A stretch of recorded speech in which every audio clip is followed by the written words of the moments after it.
wabarakatuh. Selamat pagi, salam sejahtera untuk kita semua.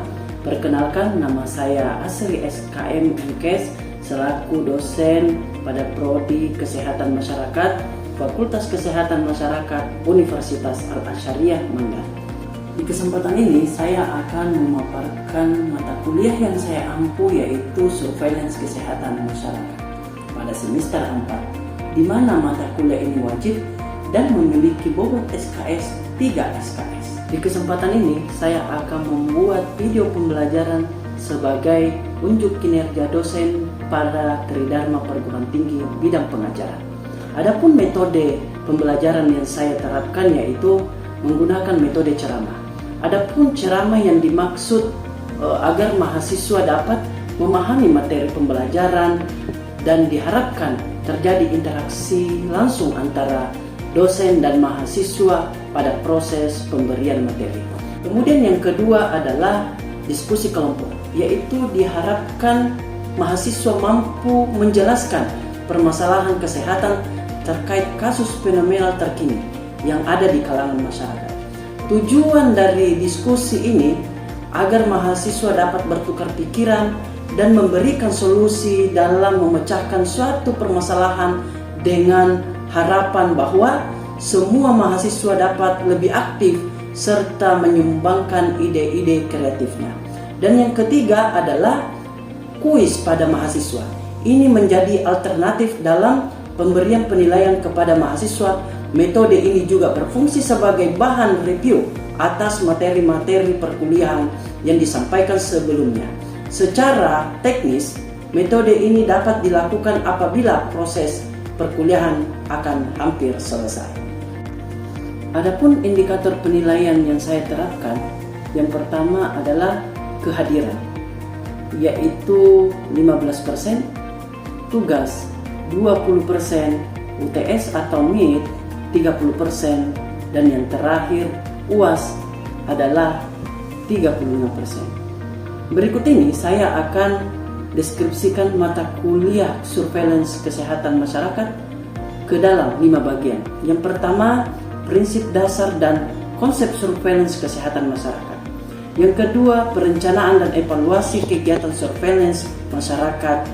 Yang ketiga, melaksanakan alur kegiatan sistem surveillance kesehatan masyarakat. Yang keempat, menyelenggarakan sistem surveillance terpadu penyakit menular dan tidak menular. Dan yang terakhir atau yang kelima, penerapan surveillance ke dalam kejadian luar biasa. Adapun capaian pembelajaran program studi, yang pertama, menjunjung tinggi norma agama dan tanggung jawab profesional. Yang kedua, mampu melakukan penelitian dan pengembangan ilmu kesehatan masyarakat serta mempublikasikan hasilnya dalam forum ilmiah. Yang ketiga, mampu memahami prinsip dasar komunikasi ilmiah.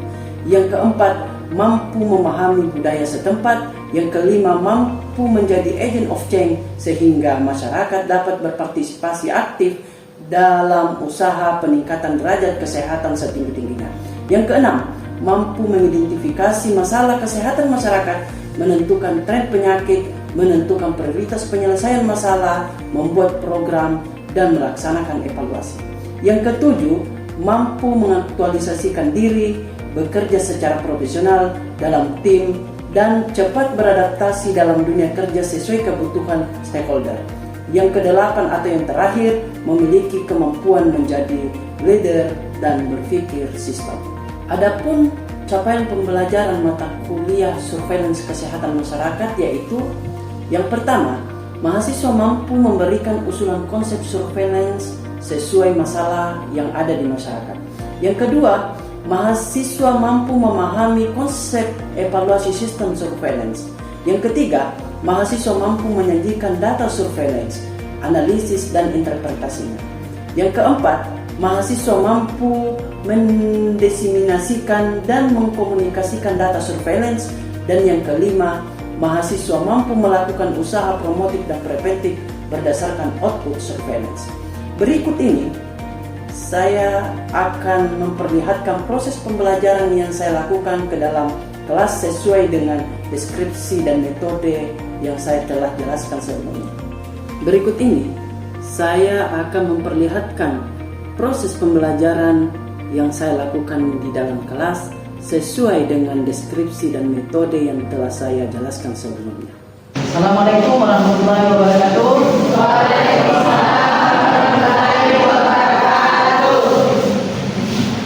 Selamat pagi teman-teman. Ya baik, sebelum kita memulai perkuliahan pada hari ini, mari kita berdoa sesuai dengan keyakinan kita masing-masing. Doa dimulai.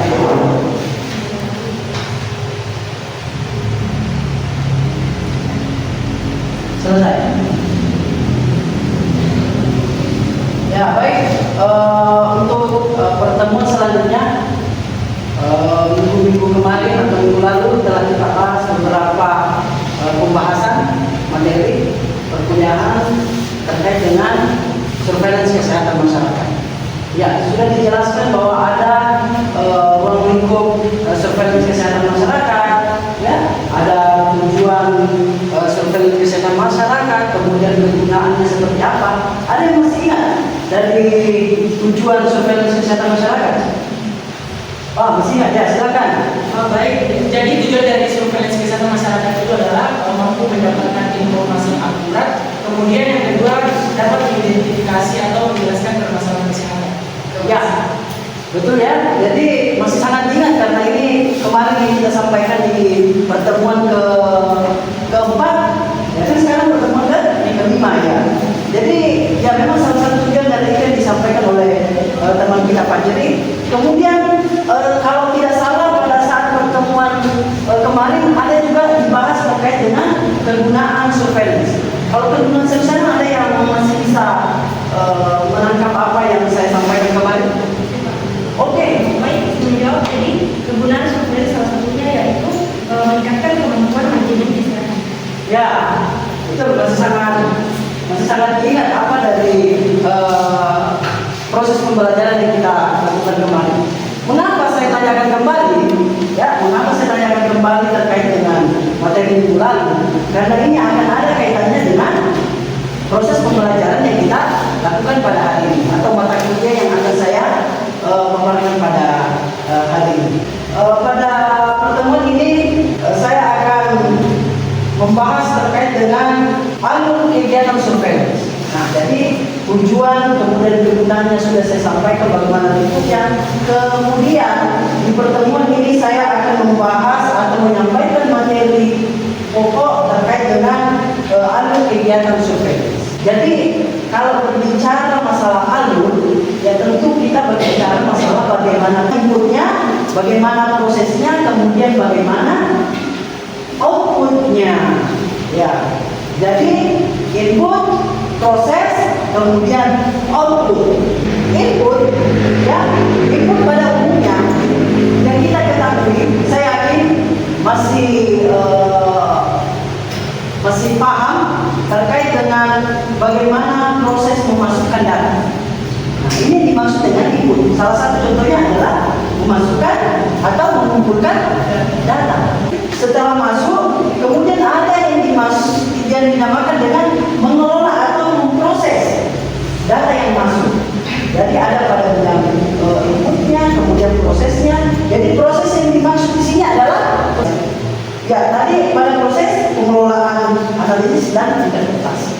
Jadi mana kita mengelola, kemudian apa masalah dari data itu. Tentu data terkait dengan kasus penyakit. Ya. Kemudian bagaimana outputnya? Ya, setelah kita mengelola, bagaimana outputnya? Jadi outputnya adalah kita diharapkan mampu menyusun laporan. Ya, kita mampu menyusun laporan. Kemudian setelah menyusun laporan, kita apa namanya istilahnya? Diseminasikan. Ya, kita sebarluaskan itu informasi. Oh iya, pada selanjutnya ada yang dinamakan dengan skema sistem surveillance.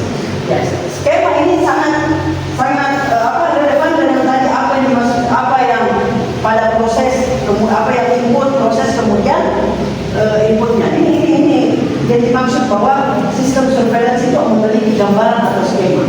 Jadi proses bagaimana kasus kasus data, bagaimana pelaporannya, bagaimana analisanya, kemudian dapatnya informasi, kemudian putusan atau umpan balik, kemudian perubahan yang diharapkan. Nah, perubahan yang diharapkan ini adalah bagian dari bagaimana kita menginterpretasikan. Nanti kita akan buat satu diskusi ya.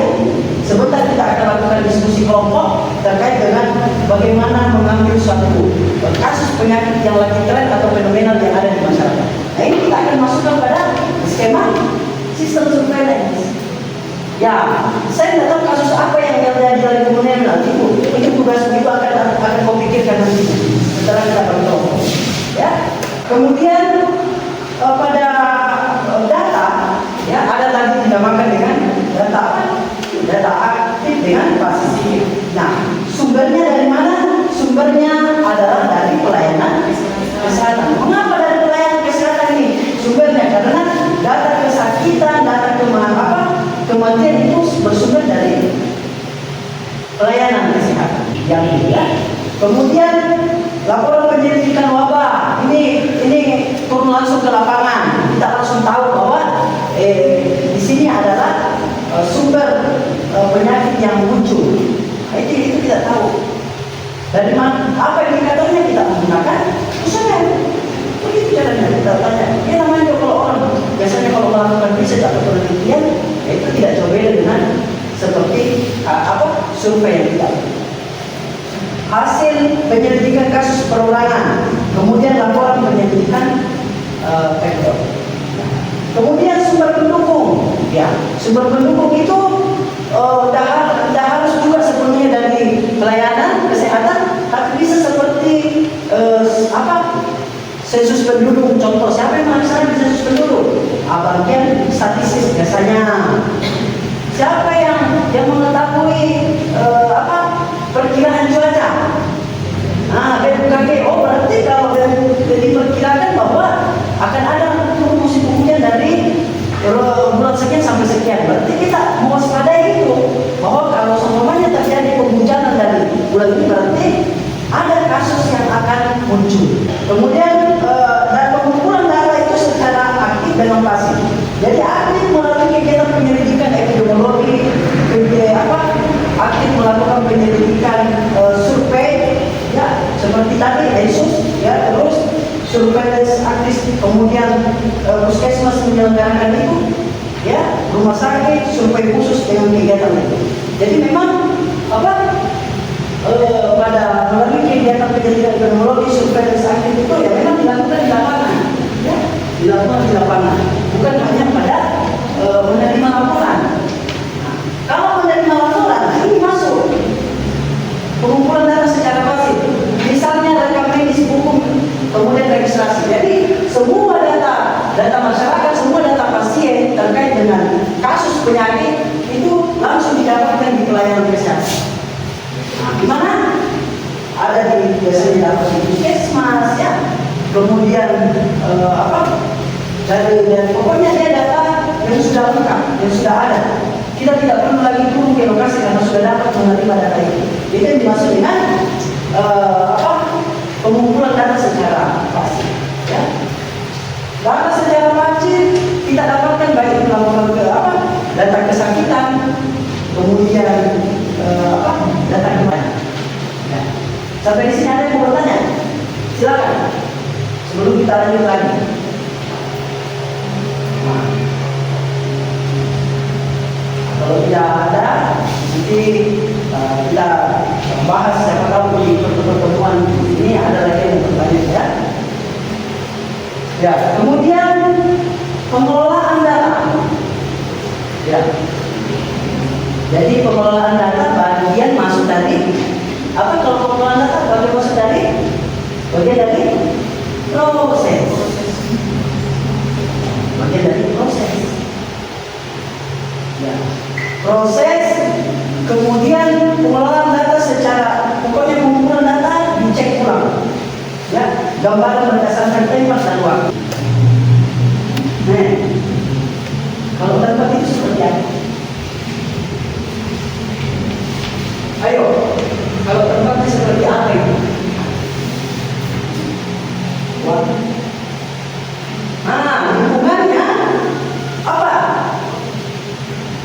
Ya kan kita tahu sendiri bahwa tempat yang masuk bisa lingkungan yang tidak bersih, yang mengakibatkan timbulnya penyakit. Keadaan itu dimaksud tadi dengan demografi geografinya. Tempat berbeda-beda. Kalau di sini tempatnya kurang baik atau lingkungannya tercemar, otomatis orangnya juga akan banyak mengalami yang namanya mengalami kasih keras kesakitan, ya, kesakitan itu. Jadi memang perlu kita selalu memperhatikan diri, kemudian lingkungan, karena kita tahu sendiri bahwa sumber penyakit tertinggi munculnya sumber penyakit itu dari lingkungan. Kemudian kita analisa, kita punya data, kita analisis kita analisis kenapa di daerah itu kasus diare yang meningkat. Ini dibutuhkan. Kenapa di daerah itu tinggi kasus diare? Di sinilah kita menggunakan bahan yang berbentuk besar masalah. Cenderungan suatu keadaan disebabkan akibat suatu kejadian dan penanganan tersebut. Jadi, penyebabnya adalah kekurangan air bersih. Terjadinya diare karena kita kekurangan air bersih. Ini hasil analisa. Jadi hasil analisanya itu ya nanti kita interpretasikan seperti apa. Apa yang harus dilakukan? Apa yang harus dilakukan kira-kira kalau kekurangan air bersih? Tentu kita harus banyak melakukan komunikasi pada petugas kesehatan. Sekarang ada yang dilakukan dengan diseminasi informasi, ya, diseminasi informasi. Nah ini juga bagian dari, kalau diseminasi tadi itu pada tahap apa ya? Tadi saya sampaikan di awal ada proses, ada input, proses dengan output. Jadi kalau diseminasi ini masuk di mana? Nah, dia masuk di mana diseminasi informasi? Sudah jelas ya bahwa informasi, jadi dia masuk di dia masuk di output, proses akhir. Bagaimana diinformasikan itu hasil dari analisa itu yang harus dilakukan masyarakat sini ini. Kalau tinggi diare, kurangnya edukasi kepada masyarakat terkait dengan diare ini seperti apa. Jadi memang apa hasil yang kita dapatkan dari suatu proses itu menghasilkan diseminasi informasi. Sudah bisa disebut pemberian kembali, kasih kembalikan di mana awalnya kan sudah dianalisis ini, kan ada bagaimana analisis, jadi dikasih kembali apa yang ini yang harus dilakukan, yaitu melakukan kalau diare minimal melakukan pelayanan kesehatan baik melakukan edukasi terkait dengan penyakit diare.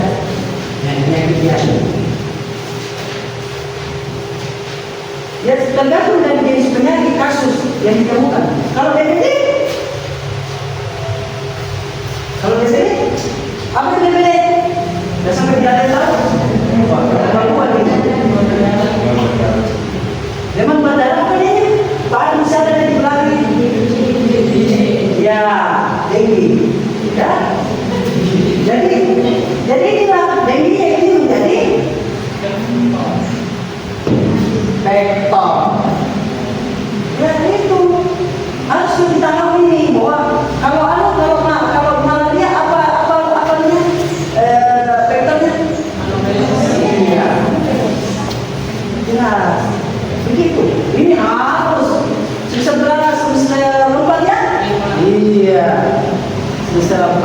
Ya, nanti akan banyak lagi istilah-istilah yang kadang kita tahu apa jenis penyakit ini, apa ini. Ya, diseminasi informasi apa ya? Ya. Nah, terus dari awal saya sudah sampaikan seperti apa itu. Jadi di pertemuan ini pada materi saya bahwa ini materi sudah selesai. Ya, mudah-mudahan kalian bisa pahami. Ya, nanti kita akan masuk pada kita akan diskusi nanti. Ya, materi yang saya sampaikan ini sudah cukup.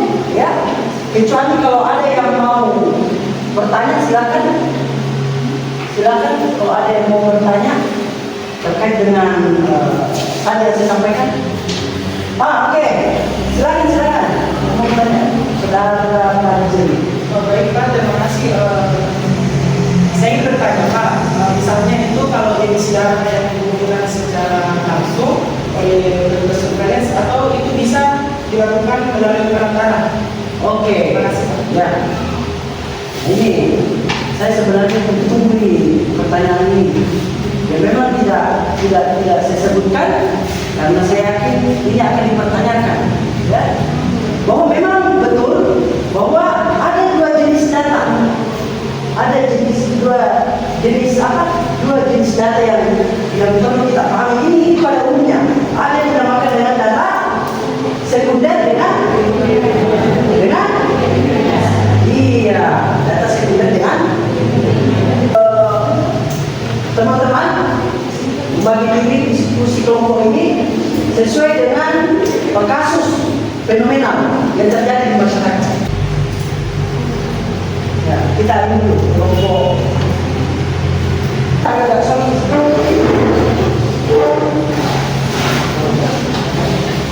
Jadi ini kelompok 1, ya, kelompok 2, kelompok 3, ya.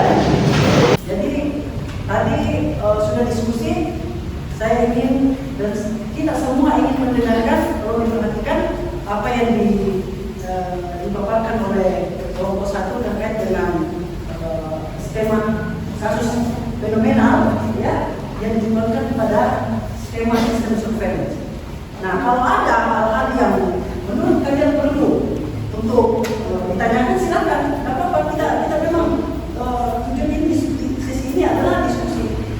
Kita apa saja yang menurutku sangat, dan kelompok yang memberikan atau yang mewakilkan materi ini bisa menanggapi. Kemudian kalau ada hal-hal yang masih kurang, silakan tanggapi juga.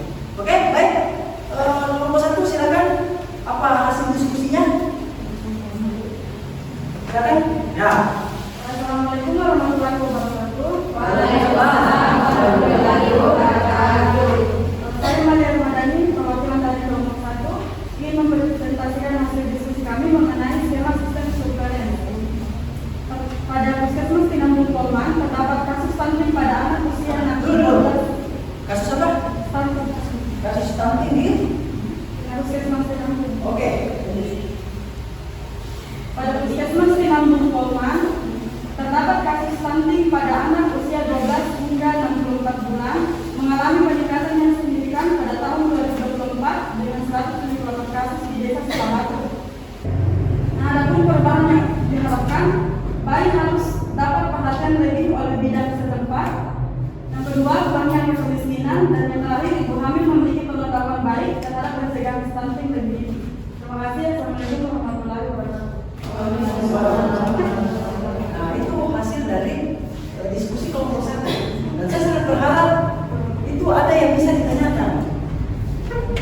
Nah, terkait dengan kasus ini, apakah memang fenomenal atau bagaimana?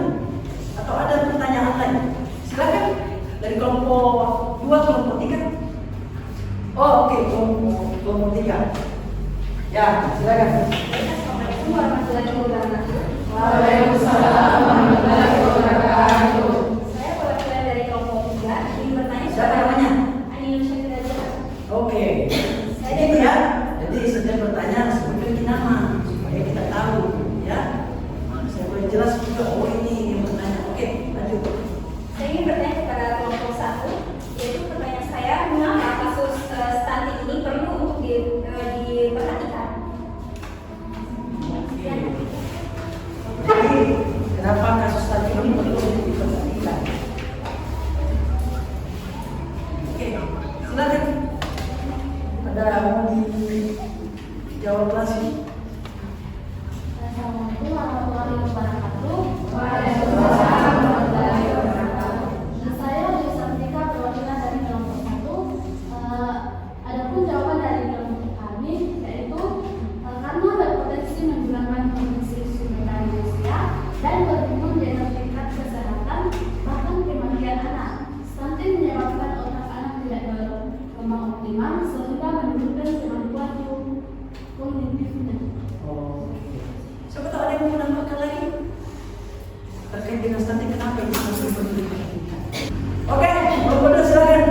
Ya, baik ya. Saya rasa diskusi yang kita lakukan ini betul-betul bisa memberikan manfaat ya, memberikan manfaat. Kan kita tidak tahu awalnya itu apa penyebab diare, apa penyebab.